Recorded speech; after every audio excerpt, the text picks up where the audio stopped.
Good morning everyone. Good morning sir, good morning. Morning, good आवाज आ morning. रही है? जी जी, welcome sir. Okay, thank you so welcome sir, much. Welcome. Vineet ji, आपको भी थैंक यू सो मच, आपने मुझे थैंक मौका दिया।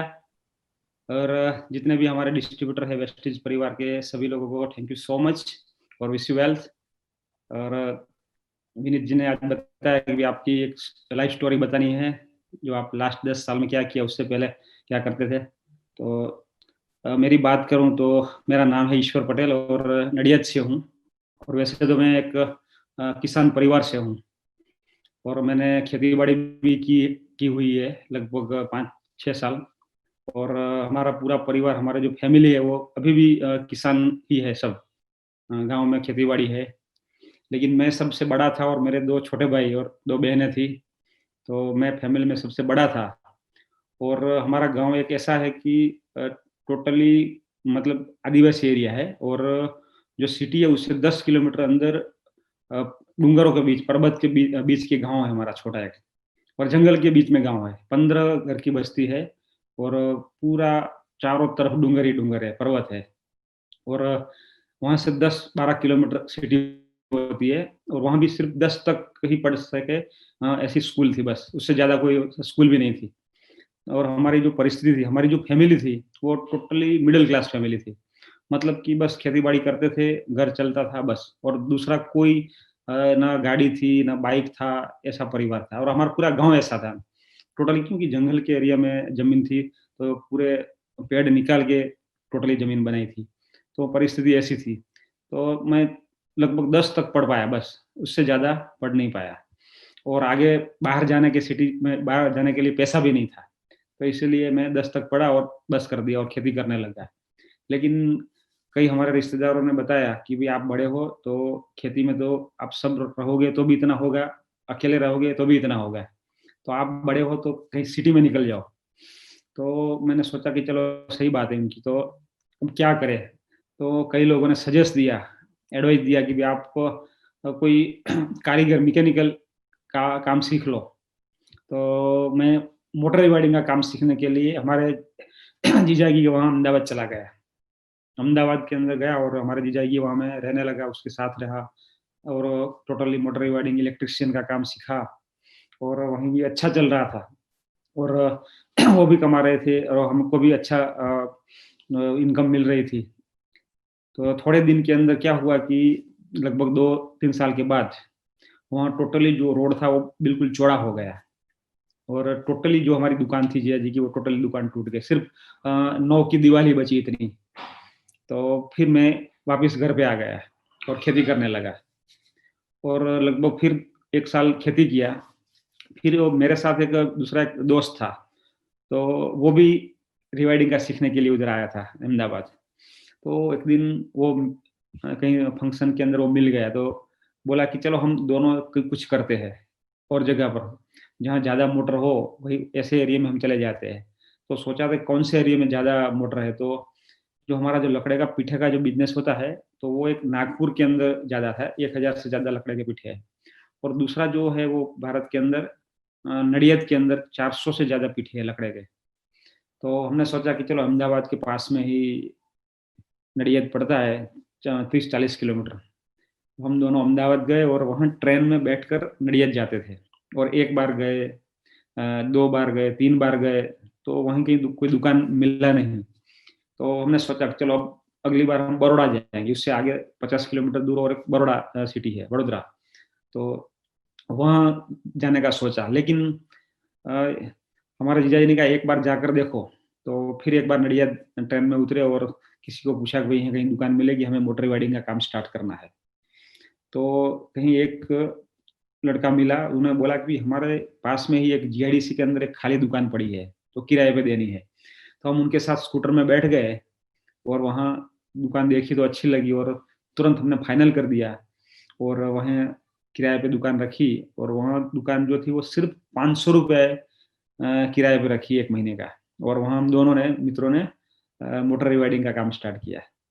और वहीं भी बहुत अच्छा चल रहा था।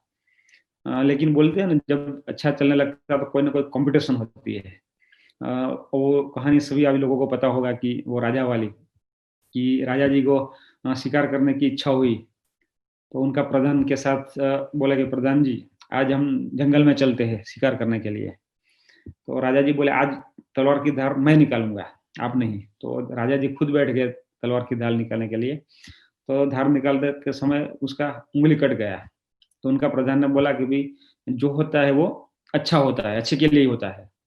तो राजा जी तो बहुत गुस्से हो गए, उनको जेल में डाल दिया प्रधान को। फिर वो भी बोला कि जो होता है अच्छा के लिए होता है।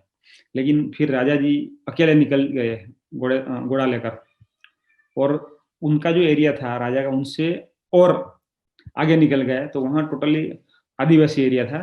तो आदिवासी लोगों ने का दिवाली का टाइम था, तो उनका बलि चढ़ाने का टाइम था। तो राजा जी को पकड़ लिया, अरेस्ट कर लिया, और उनको पकड़ के ले गए सारे आदिवासी, और उनको बांध दिया। और उनके जो महाराज थे उनको बुलाया, और जो जो भी विधि करनी थी, पूजा करनी थी वो की। लेकिन जो उनका महाराज था उन्होंने बोला कि इसकी तो उंगली कटी हुई है, तो इसकी बलि नहीं चढ़ेगी। तो उन राजा जी को छोड़ दिया, और राजा जी घर पे आ गए और प्रधान को बोला इनको बाहर निकालो, प्रधान को। तो प्रधान को बाहर निकाला था। फिर भी वो प्रधान बोला आप जो होता है वो अच्छे के लिए होता है, आपने जेल में डाल दिया लेकिन अच्छा हुआ। तो राजा जी बोले आप क्यों अच्छा बोल रहे, आपने तो मैंने जेल में डाल दिया था। तो बोले कि आपकी उंगली कटी हुई थी, मेरी उंगली कटी हुई नहीं थी। अगर आपने मुझे जेल में नहीं डाला होता तो आपके साथ में चलता, तो मेरी बलि चढ़ जाती। तो इसी तरह जो भी कुछ भी होता है जीवन के अंदर वो अच्छाई के लिए ही होता है। तो जैसे कि मैं वहाँ अहमदाबाद गया तो दुकान टूट गई, फिर गाँव पे चले गए, फिर वहाँ से और आगे हमने खुद ने हमारा बिजनेस स्टार्ट किया। वहाँ हम आराध्या जी के साथ थे, लेकिन खुद का बिजनेस स्टार्ट किया तो अच्छा ही हुआ ना, जो होता है अच्छे के लिए होता है। तो इसी तरह हमने दुकान रखी, दुकान अच्छी चल रही थी, लेकिन धीरे धीरे कंपटीशन बढ़ने लगा। तो हमारे साथ में ही दूसरी एक दुकान चालू हो गई, तीसरी चालू हो गई। तो हमारा जो बिजनेस चल रहा था इसमें थोड़ा कम हुआ। और क्या हुआ कि वो जो दुकान थी वो दुकान मालिक ने खाली करवा दी, अभी आप खाली कर दो या तो भाड़ा बढ़ा दो। तो हमने वहां से दुकान खाली करवा दी और दूसरे लोगों को उन्होंने दुकान दे दी। लेकिन हम तो वही सोचते थे कि जो होता है वो अच्छे के लिए होता है। लेकिन हमने दूसरी जगह पर दुकान रखी, लेकिन जो टोटल जो एरिया था वो टोटली चेंज हो गया वहां से। तो वहाँ क्या हुआ कि जो दुकान थी उसके पीछे एक छोटा मकान था, वो हमने किराए पे रखा। वो सिर्फ 250 रुपए में रखा। जो दुकान थी वो 500 रुपए किराए थी महीने की, और ये जो दुकान के पीछे दूसरी जगह थी, घर जैसा ही था, तो वहां हमने वो रखा और वहां मोटर वेडिंग। Okay okay. तो क्या हुआ कि वो छोड़ के चला गया गाँव पे, क्योंकि उनकी 100 बीघा जमीन थी और हमारी जो जमीन थी वो बहुत कम थी। तो मुझे तो कुछ करना ही था और मैं फैमिली में सबसे बड़ा था। तो इसकी वजह से क्या हुआ, वो तो चला गया, लेकिन मैंने चालू रखा वो पीछे दुकान, दूसरे 2-3 लोग रखे, हम साथ में काम कर रहे थे। लेकिन टोटली क्या हुआ था कि जगह जगह चेंज हो गई थी, और वहाँ टोटली और दुकानें खुल गई थी। और जो जो लोग आ रहे थे दुकान वाले मोटर वाइडिंग के, वो क्या है कि वो पैसे वाले थे, तो वो लोग सब स्पेयर में मोटर रखते थे। तो किसी की अगर मोटर जल गई है तो स्पेयर में मोटर देते थे, और हमारे पास इतना पैसा नहीं था तो हम स्पेयर में नहीं रखते थे। तो टोटली वो धंधा धीरे धीरे धीरे धीरे सीधा 10% में आ गया, 90% बिजनेस टोटली कम हो गया। तो हमने सोचा कि अब क्या करें। तो धीरे धीरे वो टाइम 2-3 साल के बाद मेरी शादी भी हो गई। शादी हो गई तो शादी हुई तो इसमें अच्छा हुआ कि जो घर वाले थे उनके थे, हमारे जो ससुर थे वो सब पैसा वाले थे। तो उसके बाद उन्होंने बोला कि अगर आपको कोई दुकान मिलती है तो आप ले लो, हम पैसा देंगे। तो जो दुकान, हमारी जो दुकान थी घर पे उसके आगे एक दुकान थी, तो उन्होंने पैसा दिया, हमने आगे वाली दुकान रख ली। और जो दुकान चला रहे थे आगे, वो लोग ने लकड़े का पीठा किया गोवा के अंदर। तो वो लोग गोवा चले गए और हमको दुकान दे दी, बेच दी। हमने ले ली दुकान, और ससुर वालों ने पैसा दिया, और फिर हमने वहाँ टोटली जनरल स्टोर स्टार्ट किया। ठंडा पीना है, पान मसाला है, टोटली वो किराना जैसा स्टार्ट कर दिया।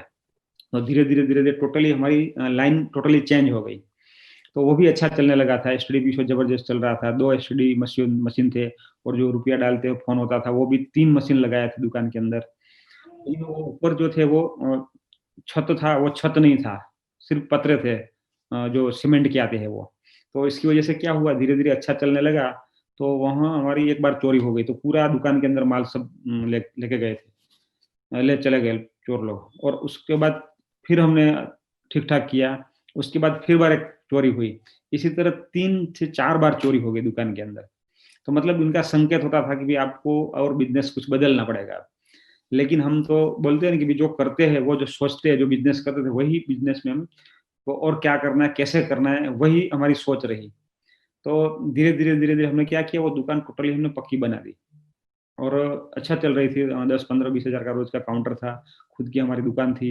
सुबह 7 बजे खुलती थी, रात को 11 बजे, 10 बजे बंद होती थी दुकान। वैसे कोई प्रॉब्लम नहीं था, अच्छा चल रहा था। हमारे 2 भाई भी यहाँ पढ़ने आए थे, वो भी पढ़ते थे और इसी तरह अच्छा ठीक-ठाक चल रहा था। और इसमें एक लगभग 2 के 3 साल के बाद एक हमारे रिश्तेदार है, प्रेम जी भाई पटेल करके, वो आज इस दुनिया में नहीं है, लेकिन उन्होंने एक मीटिंग में मुझे बुलाया है, नेटवर्क मार्केटिंग की, विदेशी कंपनी की। तो मैं वहाँ बड़ौदा के पास एक भरूच सिटी है, वहाँ चला गया मैं और भरूच सिटी के अंदर उन्होंने वो विदेशी कंपनी की मीटिंग में मुझको बैठा दिया और ₹150 टिकट थी। तो वहाँ पता चला कि नेटवर्क मार्केटिंग क्या होता है और नेटवर्क मार्केटिंग तब मुझे पता चला कि नेटवर्क मार्केटिंग जैसी कोई चीज़ है और वहाँ भी लाखों करोड़ों रुपया कमाया। तो मैंने वहाँ कोई काम नहीं किया था, लेकिन पता नहीं क्यों अंदर से ऐसा हो लगा कि इसकी मीटिंग में मुझे मज़ा आ रहा था।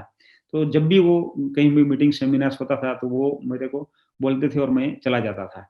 और लगभग 2, 4, 5 साल के अंदर मैंने सिर्फ़ मीटिंग, सेमिनार, एक भी मीटिंग मैंने नहीं छोड़ी थी इसकी। लेकिन इस काम बिल्कुल नहीं किया था मैंने। लेकिन लगभग 1.5 से 2 लाख के आस-पास मैंने मीटिंग, सेमिनार में खर्चा कर दिया था, कि ये लोग क्या कर रहे हैं, क्या बोल रहे हैं, पहले उसकी लाइफ़स्टाइल कैसी थी, बाद में कैसे, वो पूरा मैं समझ रहा था। पता नहीं वो दिल से ही ऐसा सीखने का मन हो रहा था और मज़ा आ रहा था, लेकिन कोई काम नहीं किया। और 4 साल के बाद धीरे-धीरे एसटीडी पीसीओ का ज़माना बंद हो गया, मोबाइल का युग स्टार्ट हो गया। तो टोटली जो एसटीडी पीसीओ का जो काउंटर था, वो बिल्कुल ज़ीरो हो गया, टोटली बंद ही हो गया ऐसा समझ लो। तो हमने सोचा अब क्या करें और हमारी जैसी दुकान और आगे लगभग 30 से 40 दुकान खुल गई। तो ज़बरदस्त कॉम्पिटिशन स्टार्ट हो गया। तो पूरा काउंटर कम हो गया। तो हम धीरे-धीरे सोच रहे थे कि क्या करें, क्या करें? इसमें से वो मीटिंग में मैं गया था तो एक बार मुझे द सीक्रेट बुक मेरे हाथ में आ गई। द सीक्रेट और बड़ी सोच बड़ा जादू, वो 2 बुक मेरे हाथ में आ गई और 2 बुक मैंने पढ़ना स्टार्ट किया और सीक्रेट बुक के अंदर लिखा था और उसका मूवी में मैंने देखा था। तो इसके अंदर लिखा था कि आप जो सोचते हो वो आपको मिलता है और आप जो लिखते हो वो आपको मिलता है। तो मैंने एक छोटा वो टाइम लिखा है, उस टाइम क्या था, मेरे पास एक ₹300 की पुरानी साइकिल थी और एक पुरानी बाइक थी, 5-6 हज़ार की बजाज बॉक्सर। कोई नया मेरे पास साधन नहीं था। तो मैंने सोचा कि मुझे एलएमएल स्कूटर चाहिए वेस्पा नया और मैंने लिखा। तो क्या हुआ कि हमारे एक दुकान के पास ही एक किसी ने ड्रॉ स्टार्ट किया। तो ₹250 उसकी टिकट थी। ऐसे 400-500 मेंबर थे और किसी का अगर ड्रॉ में पहला नंबर आएगा तो उनको 35,000 कैश वो देते थे। तो पहले एक आदमी को लग गया, दूसरे ड्रॉ में दूसरे को लगा, फिर तीसरे ड्रॉ में मैंने तो मतलब कि ₹750 के अंदर मुझे 35,000 मिल गया, मेरा नंबर आ गया। और उसके बाद क्या हुआ, वो जो बैंक थी टोटली बंद हो गई और आज तक लोगों का लाखों करोड़ों रुपया आ गया, किसी को नहीं मिला। लेकिन लास्ट जो तीसरा ड्रॉ था उसमें मेरा नंबर लग गया, मेरे को 35,000 कैश मिल गया और मैंने एलएमएल वेस्पा स्कूटर नया ले लिया था। तो मेरे दिमाग में आया कि ये जो सीक्रेट वाला है कुछ तो है इसमें दम। तो मैंने धीरे-धीरे ड्रीम लिखना स्टार्ट किया, मुझे गाड़ी चाहिए, वो चाहिए, बंगला चाहिए, क्योंकि वो टाइम में किराए पे मकान पे रहता था। लगभग 8 से 9 मकान मैंने किराए पे बदले थे। 12 महीना 2 साल होती थी और मकान बदलना पड़ता था। तो मैं पूरा उससे वो हो चुका था कि भई अब तो खुद का मकान चाहिए, तो वो मैंने लिखा और एक दुकान से मुझे छूटना था, वो भी लिखा कि दुकान भी नहीं चाहिए और पैसा आना चाहिए, ऐसा मैंने लिखा। तो कम से कम ऐसे मैंने 100 से ज़्यादा ड्रीम लिख दिए वो टाइम। तो धीरे-धीरे ऐसा लिखते गए 100 से ज़्यादा और लगभग 2 मार्च 2010 की बात है। 2 मार्च 2010 के दिन 2 बजे मुझे फ़ोन आया कि एक नया ऐसा एक बिज़नेस आया है, सिर्फ़ दुकान बदलने से इसमें से लाखों रुपया कमाया जा सकता है। तो मैं तो 2 बजे दुकान बंद करके गया और वहाँ हेमू भाई पटेल थे, जो मेरी अपलाइन है और नडियाद का डीएलसीबी भी चलाते थे। तो उन्होंने फॉर्म भरा था वही दिन 2 मार्च 2010 को और उन्होंने कल्पेश भाई राठौड़ को बुला के रखा था और उन्होंने वही दिन फॉर्म भरा था, कल्पेश भाई ने भी, 2 मार्च 2010 को। तो वो दोनों ने दुकान में मुझे प्लान दिखाया, तो दोनों के लिए एक बार ज़बरदस्त ताली हो जाए। कल्पेश भाई और हेमू भाई पटेल के लिए, और उन्होंने मुझे बिजनेस दिखाया और प्लान दिखाया, तो पता नहीं ऐसा सीधा दिल में ही उतर गया कल्पेश भाई ने जो प्लान दिखाया, तो कि इसमें कोई पैसा नहीं लगाने का है, हिंदुस्तान की कंपनी है, जो प्रोडक्ट है वो पूरी मार्केट रेंज है, जीरो नहीं हो रहा है, प्लस प्लस हो रहा है। तो वो सारा मुझे पता नहीं दिल से ही अच्छा लगा, अंदर से ही आवाज आई कि ये करने जैसा है। तो मैंने तुरंत फॉर्म भर दिया और 700 रुपया कल्पेश भाई को दे दिया और उन्होंने फॉर्म भर दिया। लेकिन पता नहीं फिर घर जाकर ऐसा हुआ, घर वाले ने बोला कि ऐसा कुछ नहीं करना है, तो मैंने उनकी बात मानी, चलो हम प्रोडक्ट तो यूज करते हैं। तो क्या हुआ कि हेमू भाई पटेल की आईडी से मैंने एक बार मेरी आईडी से 700 रुपये की प्रोडक्ट ले ली। उसके बाद मैंने हेमू भाई की आईडी से सिर्फ जो जो प्रोडक्ट आती थी, हमारे साबुन है, शैम्पू है, चाय है, नोनी है, स्पाइरुलना है, वो धीरे धीरे धीरे मैंने स्टार्ट कर दिया उनकी आईडी से लेकर। मेरी आईडी से मैंने नहीं लिया, मैंने सिर्फ मेरी आईडी से 2 मार्च 2010 को सिर्फ 700 रुपये का ही एक बिल बनाया था। और उसके बाद मैंने लगभग 6-7 महीने तक उनकी आईडी से टोटली माल यूज किया, मैंने उनकी आईडी से लिया, मेरी आईडी से बिल्कुल नहीं लिया था, क्योंकि मुझे प्रोडक्ट में दम आया, पूरा विश्वास आया कि नहीं प्रोडक्ट में दम है, उसके बाद ही मैं स्टार्ट करूंगा, ऐसा हमने डिसीजन लिया था। लेकिन प्रोडक्ट यूज करने के बाद तो लगा कि नहीं प्रोडक्ट में तो कुछ दम है, धीरे धीरे धीरे ऐसा दिल से लगा नहीं प्रोडक्ट में तो दम है। उसके बाद क्या हुआ, 6-7 महीने के बाद 10-10-10 को टाइम है, 10-10-10, तब गुजरात में पहला अवार्ड फंक्शन हो रहा था वेस्टिज का, और वो टाउन हॉल के अंदर हुआ था, और कन्वर सर, दीपक सर, बाली सर और पूरा मतलब वेस्टिज का मैनेजमेंट वहाँ आया हुआ था, और हॉल टोटली खींचोखींच भरा हुआ था, और मैं टाउन हॉल के ऊपर के माले के लास्ट सीट में मैं बैठा था, और कल्पेश भी का फोन आया था कि आपको मीटिंग में आना है, तो मैं वहाँ पहुंच गया और लास्ट सीट में बैठ गया, क्योंकि मीटिंग में जाना तो मेरा एक शौक हो गया था, क्योंकि लास्ट 5 साल से कई विदेशी कंपनी की मीटिंग भरी थी मैंने, और मुझे मजा आ रहा था, तो मैं मीटिंग में चला गया था, वहां भी मजा आया, और लास्ट सीट में बैठा था, और बाली सर को मैंने सुना। बाली सर को सुनने के बाद ऐसा लगा कि यही लोग लोगों के लिए काम कर रहे हैं, गांव के गरीब लोगों के लिए काम कर रहे हैं, जिनके सपने हैं, ड्रीम है, उनके लिए काम कर रहे हैं। तो मेरे दिल के अंदर उनकी बात पूरी उतर गई, और मुझे पूरा दिल से ऐसा लगा कि सचमुच इस बिजनेस में कुछ दम है, और जो मैनेजमेंट है उनमें भी दम है, जो बोल रहे हैं वो पूरा दिल से बोल रहे हैं, दिमाग से नहीं, दिल से बोल रहे हैं, ऐसा लगा। तो वहां मैंने बैठे बैठे 10-10 को डिसीजन लिया कि बस अब तो मुझे वेस्टेज बिजनेस करना है, कि मैं जो अंदर दिल से ही आवाज आई कि अब करना है, दिमाग से मैंने डिसीजन नहीं लिया, दिल से अंदर, मतलब क्या ऐसा खलबली मची अंदर दिल के अंदर, और मैंने वहीं बैठे बैठे डिसीजन लिया कि बस अब जो करेंगे तो वेस्टेज बिजनेस करेंगे। और घर जाकर मैंने मेरी घरवाली को बताया कि आज से अब वेस्टेज बिजनेस स्टार्ट कर रहे हैं 10-10-10 से, और टोटली दुकान क्लोज कर रहे हैं, और दुकान भी हम बेच देने वाले हैं, बस यही डिसीजन है मेरा। तो घर वालों ने ना बोला, घरवाली ने ना बोला, कई रिश्तेदारों ने ना बोला, और अभी थोड़े दिन पहले ही हमें पता चला कि कई रिश्तेदार हमारे घर पे आते थे, बोले कि आपने जब वो डिसीजन लिया था 10 साल पहले, तब हमारी बीपी लो हो गई थी, हमारा दुकान बेचने का जो डिसीजन था उससे हमारी बीपी लो हो गई थी कि भैया क्या करेंगे, इतनी अच्छी दुकान चल रही थी, खुद की दुकान थी, और वो बेच के यही काम करने जा रहा है, क्योंकि नेटवर्क मार्केटिंग के लोग बिल्कुल मानते ही नहीं, क्योंकि हमारे समाज में जितने भी लोग हैं सारे लोग क्या है, पीठे वाला है, बिल्डर लाइन के अंदर है, और जिसकी भी जमीन है वो 50 बीघा 100 बीघा ऐसी जमीन वाले सब बड़े बड़े लोग हैं, करोड़पति। तो ऐसी चीज में वो बिल्कुल मानते नहीं थे। लेकिन मैंने लास्ट 5 साल में विदेशी जो बाहर से लोग आ रहे थे, कई लोगों का मैंने सक्सेस सेमिनार सुना, उनकी स्टोरी सुनी, उनका पहले लाइफस्टाइल कैसी थी, फाइनेंशियली फ्रीडम क्या है, टाइम फ्रीडम क्या है, सिक्योरिटी क्या है, वो पूरा हमने सुना था। तो वो मुझे नेटवर्क मार्केटिंग की ताकत क्या है वो पता चल गया था, और टोटल 1.5 से 2 लाख का मैंने उसके पीछे खर्चा किया था, उसका एजुकेशन लिया था। तब पता चल गया कि जो वेस्टिज है वो परफेक्ट है, और उसका मैनेजमेंट है वो भी दिल से काम कर रहा है। तब फिर वो कहानी है मेढक वाली, सभी लोगों को पता है, एक मेढक का जो समूह जा रहा था, इसमें 20-25 मेढक अंदर गिर गए कुएं के अंदर, और आसपास वाले सारे इकट्ठे हो गए। तो नीचे से जो मेढक कुएं के अंदर से बाहर निकलने लगे, तो ऊपर वाले सब बोल रहे थे कि आप नहीं निकल पाओगे, नहीं निकल पाओगे। तो कई लोग आधे आकर नीचे गिर गए और मर गए, लेकिन एक जो था वो धीरे धीरे धीरे धीरे ऊपर आ रहा है। बाहर वाला तो बोल रहे कि आप मर जाओगे, मर जाओगे, मतलब आप नहीं कर पाओगे, नहीं कर पाओगे। लेकिन वो धीरे धीरे धीरे धीरे धीरे बाहर निकल गया, और सब लोग एकदम आश्चर्यचकित हो गए कि ये कैसे हुए, ये कैसे बाहर निकल गया। तो एक कोई बूढ़ा जो मेढक था उन्होंने बताया कि भी ये बेहरा है, वो उसको सुनाई नहीं दे रहा था, देता है, इसकी वजह से निकल गया। तो उनको ऐसा लग रहा था कि भाई आप निकल पाओगे, आप निकल पाओगे, मोटिवेट कर रहे थे, ऐसा लग रहा था उनको, लेकिन वो सुन नहीं रहा, सिर्फ देख रहा था, इसकी वजह से वो बाहर निकल गया। तो वही स्टोरी से मैंने सीख लेकर ये किसी का नहीं सुना, ना घर वाली का सुना, ना घर वालों का, क्योंकि इसमें ना तो पैसा लगाने का है और ना तो किसी का हमें गलत करना है। ठीक है, तो फिर कोई घबराने की हमें जरूरत नहीं है, किसी से डरने की जरूरत नहीं है। अगर किसी कोई गलत काम करना है, किसी को गलत प्रोडक्ट बेचना है, किसी से हमें पैसा लेना है 5,000 10,000, ऐसा अगर कुछ करना है तो हमें डर रहता है, लेकिन ऐसा तो कुछ है ही नहीं। तो फिर किसी का डर के रखने के बिना हमने काम स्टार्ट कर दिया, डिसीजन ले लिया, दुकान भी बेच दी। और दुकान बेची तो 4 लाख रुपया आया। कितना? 4 लाख।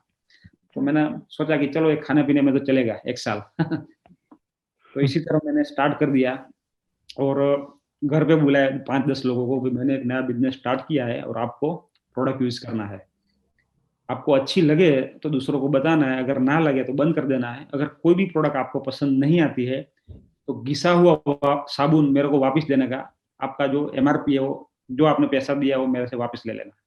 और दूसरी कोई भी प्रोडक्ट है, आपने 50% प्रोडक्ट यूज कर दी है, अगर फिर भी अगर आप मेरे को वापस दे दो, पैसा मुझसे ही वापस ले जाओ, आपको कंपनी तक जाने की जरूरत नहीं। ऐसी मैंने गारंटी दी सभी लोगों को। तो सारे लोगों ने 700 800 का प्रोडक्ट लिया। तो पहला मेरा जो 700 रुपये का था, और ये 6 7 8 लोगों ने 700 800 रुपया माल लिया। किसी ने 1,000 का भी नहीं लिया था। आप सोचिए, किसी ने 1,000 का भी माल नहीं लिया था। आज आप सोच सकते हो कि 800 2,000 1,500 का लोग गुटखा खा जाते हैं एक महीने के अंदर। ठीक है, सिटी के अंदर अगर कोई पिज्जा बर्गर खाने जाते हैं तो 2-3 हजार का बिल हो जाता है। अगर कोई दारू पीता है तो भी एक महीने के कितना पी जाता है उनको ही पता है। ठीक है, अगर कोई लेडी कोई ब्यूटी पार्लर में जाती है तो भी 2-3 हजार का खर्चा हो जाता है। तो मैंने तो सिर्फ 700 800 रुपया देकर 5-6 लोगों को दिखाया। तो मेरा जो पहला चेक आया था वो 141 का था, 10-10-10 का। वो मैं आपको प्रेजेंटेशन दिखा दूं, ठीक है, क्योंकि मैं जो भी काम करता हूँ वो प्रूफ के साथ करता हूँ। ठीक है, मेरे मदर फादर है, उनके लिए भी एक बार जबरदस्त ताली हो जाए, उनको भी धन्यवाद। और मेरे जो पहली गाड़ी थी, पुरानी गाड़ी थी, तो ये भी सीक्रेट से ही आई है। क्या हुआ कि जो सीक्रेट बुक में पढ़ रहा था और मैं शादी करके माउंट आबू गया था, तो वहाँ माउंट आबू के ऊपर गाड़ी थी है। तो मैंने सोचा कि मुझे ऐसी ब्लू कलर की गाड़ी चाहिए। नहीं चाहिए कि पुरानी चाहिए, ऐसा नहीं सोचा मैंने, सिर्फ ऐसा सोचा कि ऐसी गाड़ी चाहिए, क्योंकि एक गाड़ी तो थी पुरानी। तो मेरे पास भी पुरानी गाड़ी ऐसे ही कलर में आई थी। 80,000 रुपये की मैंने ली थी पहली गाड़ी, पुरानी गाड़ी। तो वो भी एक सीक्रेट का ही एक भाग है, क्योंकि वो सोचा मैंने कि ऐसी ही गाड़ी चाहिए, तो ऐसा ही कलर की, ऐसे ही गोल बत्ते वाली गाड़ी मेरे को मैंने ली थी, 80,000 रुपये की पुरानी गाड़ी। और ये मेरी दुकान थी, ऐसी जनरल स्टोर, प्रोविजन स्टोर, खुद की दुकान थी। और हम हर सीजनेबल बिजनेस करते थे, जैसे कि राखी का बिजनेस तो राखी का बिजनेस भी करते थे, पटाखे का बिजनेस तो पटाखे का बिजनेस करते थे, पतंग का बिजनेस करते थे। इसी तरह हर सीजनेबल हम बिजनेस करते थे। और एक कल्पेश भाई के लिए एक बार जबरदस्त ताली हो जाए फिर से एक बार, क्योंकि उन्होंने हमें अच्छी तरह प्लान दिखाया और हमारे दिमाग में उतर गया। तो जो मेरा पहला जो चेक आया था ये है 141, 10-10-10-10 का। 10-10-10 को मैंने डिसीजन लिया कि ये काम करना है, और वही महीने मेरा चेक आया था 141। और उसके बाद दूसरे महीने लोगों को बताया कि आप 5-10 लोगों को दिखाओ। तो बोले अभी तो हम प्रोडक्ट यूज करेंगे, उसके बाद दिखाएंगे। हमने कोई बात नहीं। तो कई लोगों ने किसी एक को दिखाया, किसी ने 2 को दिखाया, किसी ने 3 को दिखाया। तो लगभग 12-15 के आसपास का ग्रुप हुआ होगा।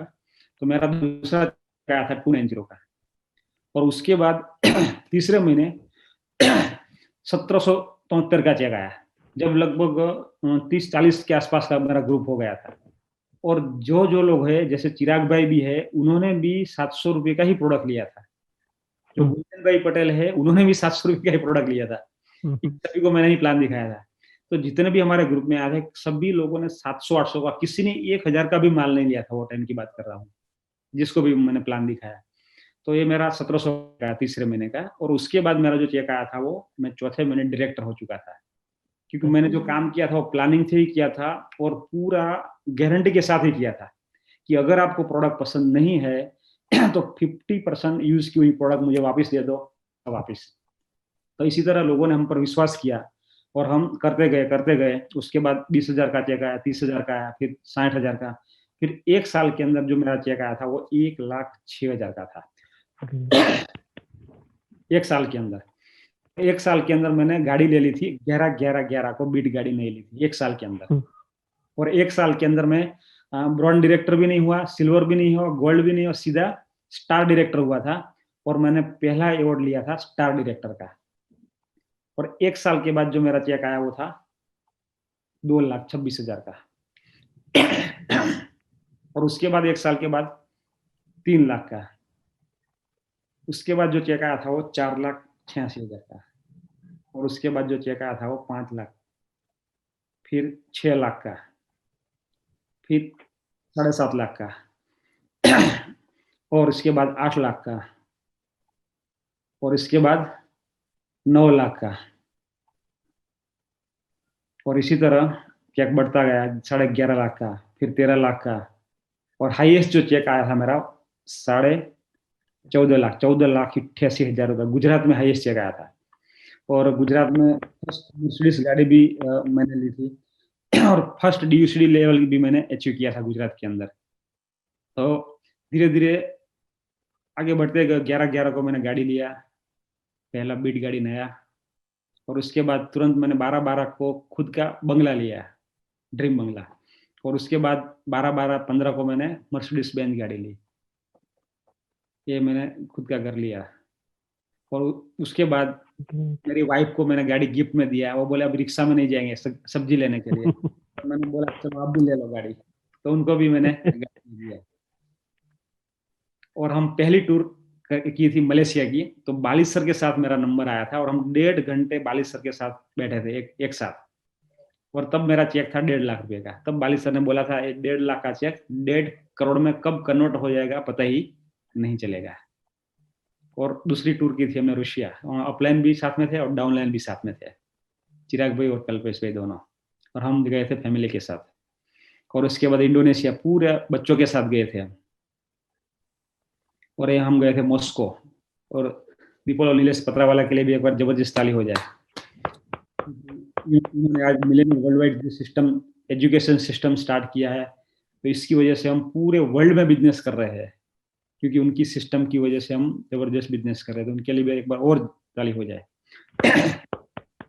और उसके बाद दुबई, और उसके बाद गए थे हम तुर्की, उसके बाद गए थे पेरिस, ऑस्ट्रेलिया, डिज्नीलैंड, और उसके बाद गए थे हम स्कॉटलैंड, लंदन। ठीक है, सब साथ में थे। सिद्धार्थ सर, उनके लिए भी एक बार जबरदस्त ताली हो जाए। और उसके बाद लास्ट हम गए थे क्रूज में। तब तो आप थे ना Vineet ji? Yes sir, yes sir. Cruise में आप थे। और पहला मैंने अवार्ड लिया था स्टार का, उसके बाद क्राउन का अवार्ड लिया था, उसके बाद UCD का, और उसके बाद सीधा DUCD का अवार्ड लिया था। डबल क्राउन बनने का भी मौका नहीं मिला था। और मान सम्मान, रिकॉग्निशन जो मिलता है वो अलग है। तो ये मैंने आपको मेरी छोटी सी स्टोरी दिखाई।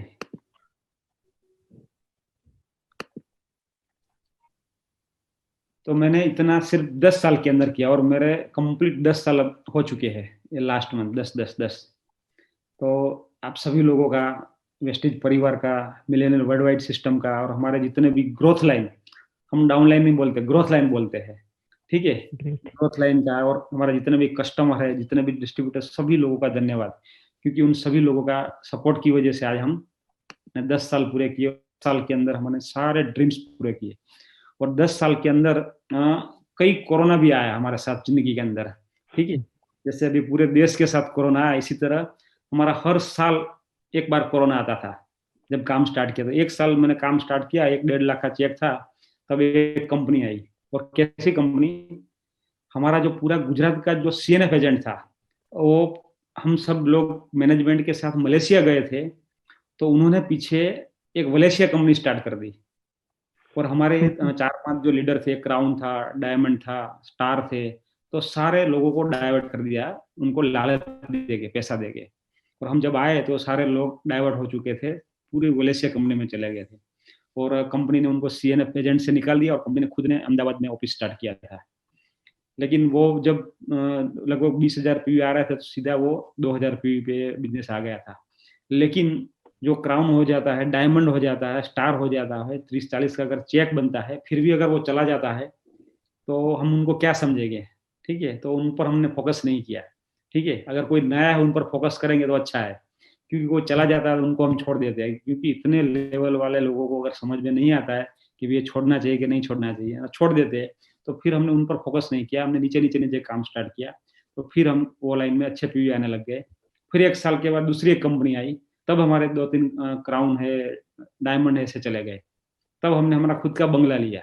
लेकिन जब जब लोग गए तब तब हमने और प्रगति किया था। इसलिए हम तो समझते हैं कि जाते हैं तो अच्छा है, ठीक है, क्योंकि कचरा साफ हो जाता है और नए लोग आते हैं। तो इसी तरह फिर तीसरी बार अभी अभी कोरोना से पहले ही दूसरी कंपनी आई, तब भी कई लोग हमारे चले गए। तो तब मैंने मर्सिडीज गाड़ी लिया था उससे पहले। और कोरोना से पहले की बात करूं, तब लोग गए, तब क्या हुआ? तब हमारा चेक गुजरात में हाईएस्ट हो गया। तब गुजरात में चेक हाईएस्ट हो गया। अभी भी जो कंपनी आई है, इसमें बहुत लोग डाइवर्ट हो रहे थे, लेकिन हमने और बिजनेस डबल किया। और मैंने जैसा लॉकडाउन स्टार्ट हुआ, तब मैंने सोचा कि अगर सब पूरा बंद होगा तो क्या होगा? कोई भी व्यक्ति नेगेटिव हो सकता है। तो मैं भी हुआ कि क्या हो सकता है। तुरंत मैंने सीक्रेट को याद किया, 10 सीक्रेट को, और मैंने लिख डाला वही दिन 3 मार्च को, मार्च के महीने में, कि भी मुझे कोई कर्जा नहीं होना चाहिए बैंक के अंदर, क्योंकि मेरा जो मर्सिडीज का EMI आ रहा था, वो चल रहा था, WRV का EMI था, घर का EMI था, और मैंने लॉकडाउन पहले ही 5 बीघा जमीन लिया था, उनका भी थोड़ा EMI था। तो मैंने सोचा कि मेरी कोई लोन नहीं होनी चाहिए, वो मैंने लिख दिया डायरी के अंदर। और वो टाइम फिर मैंने वो एक जादू बुक निकाली, जो सीक्रेट वालों का जो दूसरा वर्जन है, 2013 में लॉन्च हुआ था, जादू चमत्कार।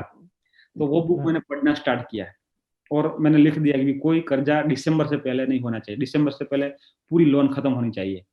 तो आपको सब पता है कि चेक डबल हो गया है सब लोगों का, और मेरा भी चेक डबल हुआ। तो मैंने मर्सिडीज की लोन क्लियर कर दी, WRV की लोन क्लियर कर दी, और जो मेरी घर की लोन थी 20 साल की, तो वो मैंने अभी पूरी खत्म कर दी। कोई लोन नहीं होनी चाहिए। तो मतलब कि अभी लास्ट 3 महीने के अंदर कोई लोन नहीं है। हम टैक्स भरेंगे 30%, ठीक है, लेकिन कोई EMI हफ्ता होना नहीं चाहिए, कोई ब्याज नहीं भरेंगे हम, ठीक है। तो इसी तरह हमने ये लास्ट जो ड्रीम था वो भी हमने पूरा किया।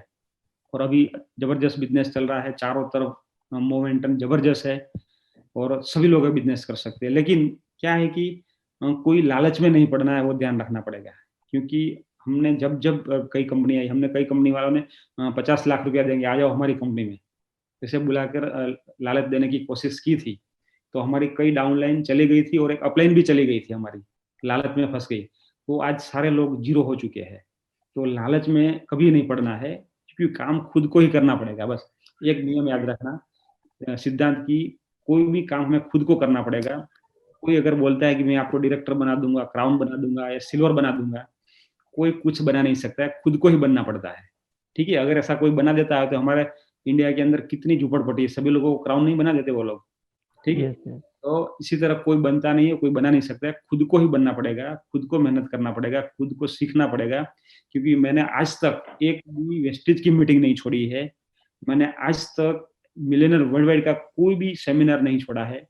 और अपलाइन की मीटिंग होती हो या तो डाउनलाइन की किसी की मीटिंग होती, हर मीटिंग में मैं कहीं भी, अगर मेरे पास टाइम है तो मैं जाकर बैठ जाता हूँ।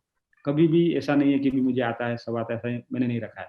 मैं ऐसा ही समझता हूँ कि मैंने आज से ही काम स्टार्ट किया, इसी तरह ही मैं काम करता हूँ।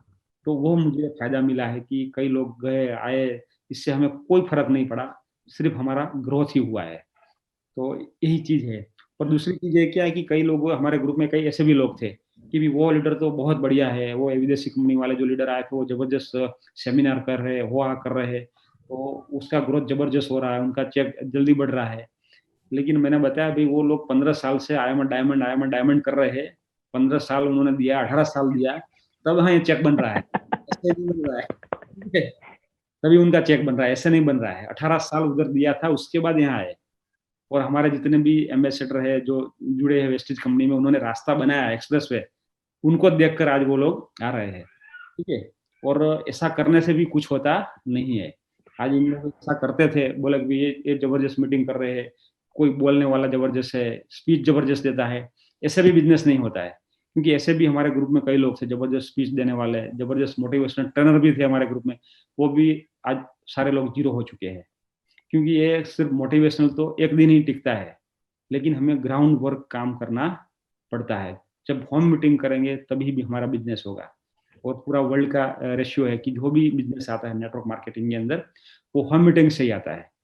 जब तक आप होम मीटिंग नहीं करोगे तो कोई बिजनेस आपका नहीं बढ़ेगा, क्योंकि बड़ा बड़ा सेमिनार में हम जाते हैं, वहाँ मोटिवेशन मिलता है। और बड़े बड़े सेमिनार में क्या होता है, हम डिसीजन ले पाते हैं, बिजनेस करना है ऐसा हम डिसीजन ले पाते हैं। लेकिन अगर हमें चेक बड़ा करना है तो हमें होम मीटिंग करना पड़ेगा, ग्राउंड वर्क ही करना पड़ेगा, और जमीन पे ही रहना होगा। क्योंकि हमारे ग्रुप में ऐसे कई लोग थे कि किसी का 5,000 नहीं आ रहा था, उनका सीधा वेस्टेज में 50,000 आना स्टार्ट हो गया। तो वो लोग जमीन से 4 फुट अंदर कूदने लगे, जमीन से और ऊपर कूदने लगे कि भी मैं तो 50 कमा रहा हूँ, अब तो मैं डाउनलाइन की नहीं सुनूंगा, इसकी नहीं सुनूंगा। तो वो लोग भी आज जीरो हो चुके हैं। तो कहने का मतलब कि ईगो भी नहीं आना चाहिए, जमीन पे ही रहना पड़ेगा, क्योंकि ईगो वाले सारे लोग आज जीरो हो चुके हैं। तो हमें जमीन पे रहना पड़ेगा, रोज रोज डेली हमें सीखना पड़ेगा, और पूरा ग्राउंड वर्क करने के बिना कोई बिजनेस नहीं होता है। और कई लोग बोलते हैं कि भी ये टीम में इतना जबरदस्त, वो लोग सेमिनार बोलते हैं जबरदस्त मोटिवेशनल ट्रेनर है, ये है वो है, लेकिन ये सब क्या है, सिर्फ दिखावा है, इससे कुछ नहीं होता है। सिर्फ मोटिवेशनल सिर्फ 24 घंटे से ज्यादा टिकता नहीं है। आप देख लेना, आप खुद सोच लेना, कहीं भी आप मीटिंग में गए तो कितने दिन वो मोटिवेशन देता है। लेकिन अगर आपने होम मीटिंग किया है, आपने ग्राउंड वर्क किया है, काम किया है, तो वो लंबा टिकेगा। तो हमने वही किया, ग्राउंड वर्क किया है। सेमिनार में जाते हैं, मीटिंग में जाते हैं, वो बिल्कुल अच्छी बात है। अच्छा अच्छा देखने मिलते हैं, अच्छी अच्छी स्पीच सुनने मिलते हैं, वो अच्छी बात है, लेकिन काम हमें खुद को ही करना पड़ेगा और ग्राउंड वर्क ही करना पड़ेगा। तो ऐसे कहीं भी जाओ, मोटिवेशनल बड़े बड़े जो ट्रेनर है उनके भी ग्रुप में चले जाओ। हमारे ग्रुप में ऐसा ही हुआ था, कई लोग ऐसे थे कि भी वहां तो जबरदस्त वो उनकी स्पीच है, जबरदस्त वो लोग हुआ कर रहे हैं, बहुत उनके मीटिंग के अंदर लोग आ रहे हैं। तो आपका ग्रुप बराबर नहीं है। मैंने कहा कोई बात नहीं, आप चले जाओ। तो वहां वहां जाए, लेकिन वहां काम तो खुद को ही करना पड़ेगा, वो ट्रेनर थोड़ा उसके साथ आएगा हर रोज। तो वो लोग भी जीरो हो गए, फिर वापस आ गए वो लोग, वहां सिल्वर हुए। लेकिन फिर क्राउन बनना और स्टेबिलिटी का चेक जो होना, वो बहुत मोस्ट इंपोर्टेंट है। अगर आपकी जो स्टेबिलिटी नहीं है चेक में, तो कोई काम का नहीं है। तो वो लोग वहां सिल्वर हुए, फिर वापस आ गए हमारे ग्रुप के अंदर कि भाई उधर मजा नहीं है। तो कहने का मतलब एक ही है कि आप कितना भी मोटिवेशनल सुनो, इससे कुछ नहीं होता है। बड़े बड़े ग्रुप, जबरदस्त 10,000 का ग्रुप हो, 15,000 की मीटिंग कर रहे हो, इतना कुछ भी कर रहे हैं लोग, लेकिन इससे सिर्फ 2 दिन या तो 24 घंटे ही मोटिवेशनल रहता है। वो हमने देखा है, क्योंकि हमारे ग्रुप में सारे हमें एक्सपीरियंस हो चुके हैं कि बोले कि आपका ग्रुप अच्छा नहीं, इनका विदेशी कंपनी वाला का ग्रुप अच्छा, तो वहां चले गए, तो वहीं से भी वापस आ गए। वही बोले कि बाइनरी वाले के ग्रुप अच्छे है, तो वहां चले गए, तो वहीं से भी वापस आ गए।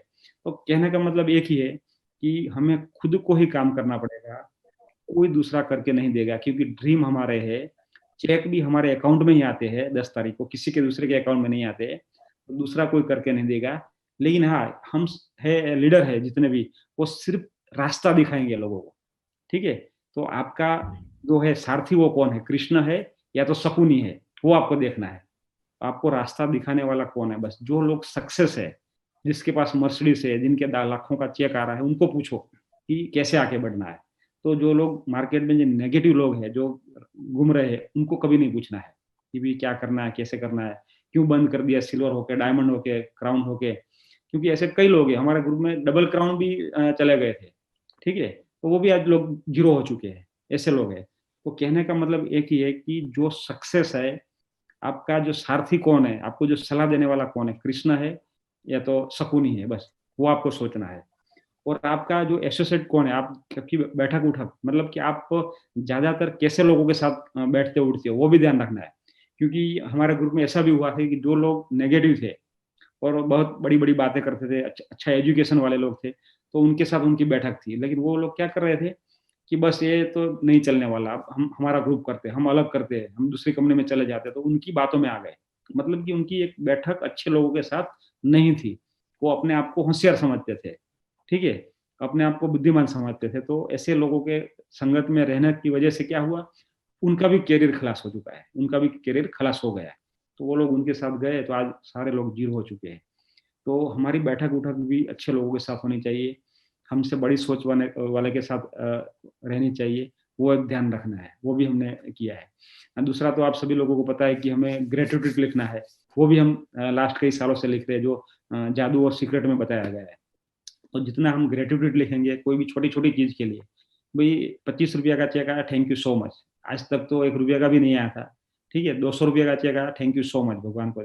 जो भी चेक आता है, जितना आप छोटी छोटी चीजों में थैंक यू बोलोगे तो आप बड़ी बड़ी चीज की ओर चले जाओगे। तो हमने जो भी ड्रीम रखे थे, जो भी सोचे थे, सारे ड्रीम्स, अभी अभी मैंने मोबाइल लिया 12-12 को, फिर अभी 12-12 गई ना, तो ये 12 मोबाइल लिया, 1,35,000 कैश दे दिया, क्योंकि EMI नहीं करना है तो कैश दे दिया। तो कहने का मतलब कि जो भी ड्रीम पूरे हो रहे हैं, अब क्या पूरा ट्रैफिक का प्रॉब्लम हर जगह पर हो रहा है, क्योंकि अभी अभी हम एक अंकलेश्वर में बेस्ट डील का ओपनिंग करने गए थे, मैं और चिराग, तो वहाँ इतना ट्रैफिक हो गया, 4 घंटा लेट हो गए। तब चिराग भाई को पता चला कि नहीं, आपने जो सोचा हेलीकॉप्टर का वो बहुत बढ़िया बड़ी बात है। चिराग भाई ने बोला आने वाले दिनों में हेलीकॉप्टर की जरूरत पड़ेगी, तो आने वाले दिनों में अब नेक्स्ट ड्रीम है कि भी हेलीकॉप्टर भी हम लेंगे, और उसके लिए हमने 5 बीघा जमीन तो ले ही ली है, ठीक है। तो इसी तरह गवर्नमेंट भी इसके बारे में सोच रही है कि आने वाले 2 साल के अंदर वो परमिशन दे देगी हर जगह पर, क्योंकि ट्रैफिक का प्रॉब्लम हर जगह पर बढ़ रहा है, ठीक है। तो इसी तरह हमने नेक्स्ट ड्रीम रखा है कि भी खुद का हेलीकॉप्टर लेना है, और हमारा जो लास्ट गोल बोलते हैं लास्ट कि भी इतना करना है, तो मेरा लास्ट ग्रुप जो गोल है 2025 तक मेरा ये प्लान है कि मेरे ग्रुप के अंदर 21 करोड़ पीवी होने चाहिए, और कम से कम 10 करोड़ का पर मंथ का चेक होना चाहिए बस। और मेरे ग्रुप में 10,000 से ज्यादा मिलियनर होने चाहिए, मेरे ग्रुप में 10,000 से ज्यादा मिलियनर होने चाहिए, 21 करोड़ का पी का बिजनेस होना चाहिए 16 लाइन में पैरेलल में, और 10 करोड़ का चेक होना चाहिए, बस ये हमने लास्ट ड्रीम रखा है। तो इसी तरह लिखते जाते हैं और ड्रीम पूरे होते जा रहे हैं। और अभी आप सोच सकते हो कि 2300 करोड़ के अंदर कंपनी ने इतना तहलका मचा दिया है कि विदेशी कंपनी वाले सारे लोग वेस्टेज में आ गए, बाइनरी वाले सारे लोग आ गए, कितने मोटिवेशनल टर्नराज वेस्टेज में आ गए। 2300 करोड़ तो कुछ भी नहीं है। तो 2025 में जब 25,000 करोड़ का 20,000 करोड़ का टर्नओवर होगा 25 के अंदर, तो आप सोचिए कि क्या होगा। तो ये जो हेलीकॉप्टर लेना है, 1 करोड़ वाली 2 करोड़ वाली गाड़ियां तो ऐसे ही आएगी, जैसे अभी हमारे ग्रुप में एक दिन में 4 गाड़ियां आई जो 10-15 लाख में, ठीक है। तो अभी कल ही एक गाड़ी आई MG हेक्टर, जो शैलेश मकवाना है जो भुज से, उन्होंने गाड़ी कल ही बुक करवाई, 21 तारीख को मिलने वाली है उनको 22,50,000 की। इसी तरह दूसरी 2 गाड़ी आने वाली है 8-10 दिन के बाद। तो हर गाड़ियों का तो बारिश हो रहा है हर रोज, मतलब। तो इसी तरह आने वाले दिनों में हेलीकॉप्टर लेना एकदम आसान बात हो जाएगी, वो चीज है। तो हमें सबको बड़ा सोचना है, जितना बड़ा सोचेंगे तो हम बड़ा पाएंगे, और जो छोटा सोचेंगे जो हो वो है भी, वो भी ले लिया जाएगा, वो सीक्रेट का नियम है। अगर आप छोटा सोचोगे तो आपके पास जो है वो भी ले लिया जाएगा, अगर बड़ा सोचोगे तो आपको बड़ा मिलेगा, क्योंकि हमारी जिंदगी में ऐसा हुआ है। हमारी डाउनलाइन में भी हमने देखा, जिन्होंने छोटे छोटे सपने ड्रीम बनाए हैं तो वो आगे ही नहीं बढ़ रहे हैं, जो है उनके पास ले लिया, उनके पास प्रॉब्लम ही आती है कि वो लोग क्या कि एक ही फोकस करते हैं, बस मेरा इतना ही चेक आया, मेरा ग्रुप चला गया, मेरा वो हो गया। तो उनका फोकस कहाँ रहता है, सिर्फ प्रॉब्लम पे फोकस रहता है। तो जिन जिन लोगों का प्रॉब्लम पे फोकस रहा है तो उनका प्रॉब्लम बड़ा हुआ है। और हमने कभी इतनी बड़ी बड़ी लाइनें चली गई, इतना पीवी कम हो गया, लेकिन हमारा फोकस कभी उधर नहीं गया, हमारा फोकस हमें क्या करना है बस उस पर रहा। तो जब जब लोग गए तब तब हमारा ग्रोथ ही हुआ है, कभी ऐसा नहीं हुआ कि भी हमें कोई भी इससे नुकसान हुआ, ऐसा नहीं हुआ है। तो एक ही चीज पर फोकस रखना है और फोकस रख के ही काम करना है। जो चीज पे आप फोकस करोगे, प्रॉब्लम पे फोकस करोगे तो प्रॉब्लम बड़ा होगा, और अगर आप सक्सेस पे फोकस करोगे तो सक्सेस बड़ा होगा। तो हमने वो भी बात देखी है कि हमने कभी भी प्रॉब्लम पे फोकस ही नहीं किया है। मेरे एक बार एक्सीडेंट हो गया था, बीट गाड़ी थी उनका, तो घर पे पता नहीं चल, 6 महीने के बाद पता था कि मेरी गाड़ी का हुआ है, क्योंकि हम कोई प्रॉब्लम किसी को बताते ही नहीं है, ये प्रॉब्लम है वो प्रॉब्लम है, ठीक है। तो इसी तरह हमें काम करेंगे तो 100% हमें सफलता